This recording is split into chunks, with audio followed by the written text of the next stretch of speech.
Sir, ఎమ్మెల్యేల అవినీతి విషయంలో సీఎం చంద్రబాబు ఎందుకు కఠినంగా వ్యవహరించలేకపోతున్నారు? ఇప్పుడు కనీసం 10 సార్లు వార్నింగ్ ఇచ్చారు. నిన్న మరోసారి నలుగురికి టికెట్లు ఇవ్వనని స్ట్రైట్ వార్నింగ్ ఇచ్చారు.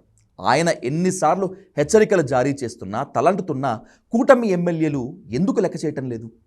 చంద్రబాబు నాయుడు వార్నింగ్ ఇచ్చినా లెక్క చేయకపోవడం ఆశ్చర్యంగానే ఉంటుంది. ఎందుకంటే ఇవాళ తెలుగుదేశం పార్టీకి స్పష్టంగా మెజారిటీ ఉంది. 135 మంది ఎమ్మెల్యేలు ఉన్నారు. మిత్రపక్షాలతో కలిపితే ఇంకో 29 మంది ఉన్నారు. ఓ నలుగురి పైన చర్య తీసుకున్నా పార్టీకి ఏమీ కాదు, ప్రభుత్వానికి ఏమీ కాదు.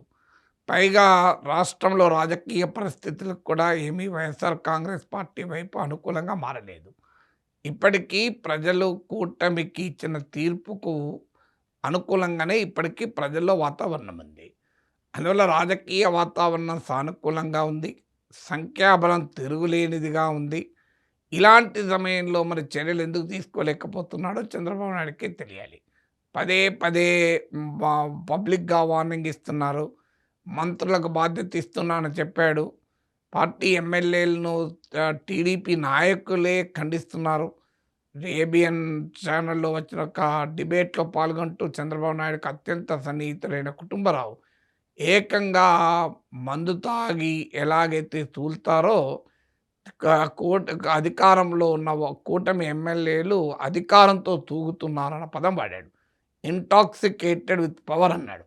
అంటే అధికారం అనే మత్తులో తూగుతున్నారు అన్నాడు. ఆ స్థాయిలో తమ పార్టీ ఎమ్మెల్యేలను తమ పార్టీయే టీడీపీయే తన పార్టీ ఎమ్మెల్యేలను కించపరుచుకుంటోంది. పైగా చంద్రబాబు నాయుడు బహిరంగంగానే విమర్శిస్తున్నాడు. ఇదంతా చూస్తుంటే ఎమ్మెల్యేలపై చర్య తీసుకోవడం కన్నా కూడా ఎమ్మెల్యేల పట్ల వ్యతిరేకత తన మీదికి రాకుండా ఉండాలి అని జాగ్రత్త పడుతున్నట్టుగా కనబడుతోంది. చాలా సందర్భాల్లో నాయకులకు ఉండే ఒక తప్పుడు అభిప్రాయం ఏంటంటే ప్రజలు తమను చూసి ఓట్లు వేస్తారు, ఎమ్మెల్యేలను కాదు కనుక తమ పట్ల వ్యతిరేకత లేకపోతే ఏమీ కాదు అని అనుకుంటారు. సో అందుకే ఈ మధ్య కూడా చంద్రబాబు నాయుడు మాట అన్నాడు చూడండి, ఎమ్మెల్యేలు గుర్తుపెట్టుకోవాలి, మీరు పార్టీ వల్ల గెలిచారు, నా వల్ల మోడీ పవన్ కళ్యాణ్ వల్ల గెలిచారు, కానీ మీ సొంత బలం వల్ల కాదు అని. అది నిజమే, కానీ అది పూర్తిగా నిజం కాదు. పూర్తిగా ఎంతో కొంత ఎమ్మెల్యేల శక్తి సామర్థ్యాలు లేకపోతే ఇంత తూర్పారబెట్టి అభ్యర్థులు ఎందుకు ఎంపిక చేస్తారు?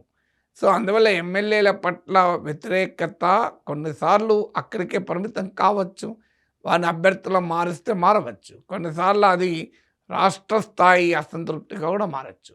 యాంటీ ఇన్కంబెన్సీ 2 దశల్లో పనిచేస్తుంది. ఒకటి కాన్స్టిట్యున్సీ లెవెల్ యాంటీ ఇన్కంబెన్సీ ఉంటుంది, 2 స్టేట్ లెవెల్ యాంటీ ఇన్కంబెన్సీ ఉంటుంది. ఈ 2 విడివిడిగా ఉండాలని రూలేమీ లేదు. కొన్నిసార్లు ఒక రకమైన అసంతృప్తి మరో రకమైన అసంతృప్తిని కూడా ప్రభావితం చేస్తూ ఉంటుంది. అందువల్ల ఎమ్మెల్యేల పట్ల ప్రజల అసంతృప్తి తన పట్ల ఉన్న సానుకూలత వల్ల అధిగమించవచ్చు అనుకుంటే అది అన్ని సందర్భాల్లో సాధ్యం కాకపోవచ్చు.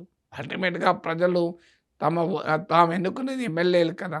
ముఖ్యమంత్రి ఎవరు కావాలనే అంశంతో పాటు ఎమ్మెల్యే ఎవరు కావాలనే అంశంపై కూడా ఓటు వేస్తారు కదా. అందులో పార్టీల మధ్య గ్యాప్ ఎక్కువ ఉంటే ఎమ్మెల్యేల పట్లున్న అనుకూలత వ్యతిరేకత ప్రధాన అంశంగా ఉండదు. కానీ గ్యాప్ తక్కువ ఉంటే అదే ప్రధాన అంశంగా మారే అవకాశం కూడా ఉంటుంది.